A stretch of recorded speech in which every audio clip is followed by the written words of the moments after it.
মৃত্যুর পর দেহ নীরবে আর একটা ভয়ঙ্কর কিন্তু বিস্ময়কর যাত্রা শুরু করে। ভেতরে জমে ওঠে পচনজনিত গ্যাস। সেই গ্যাসের চাপে ত্বক ধীরে ধীরে আলাদা হয়ে যায় ভেতরের মাংসপেশি থেকে। এই অদ্ভুত ঘটনাটার নাম স্কিন স্লিপেজ। আর যখন এটা হাতের আঙুলে ঘটে, পুরো আঙুলের চামড়া যেন গ্লাভসের মতো খুলে আসে। একে বলা হয় ডিগ্লোভিং। শুনলেই গা শিউরে ওঠে, তাই না? কিন্তু এখানেই ফরেনসিক বিজ্ঞানের আসল জাদু শুরু। এই পর্যায়ে এসে আমরা ভাবি সব শেষ, পরিচয় হারিয়ে গেছে।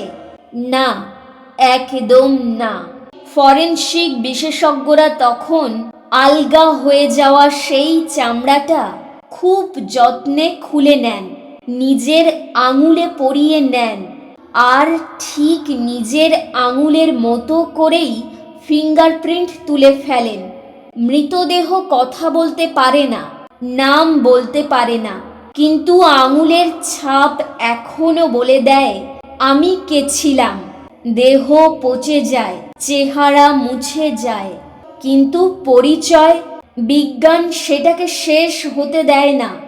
এই কারণেই ফরেনসিক বিজ্ঞান শুধু ভয়ঙ্কর নয়, এটা অবিশ্বাস্য রকমের চমকপ্রদ।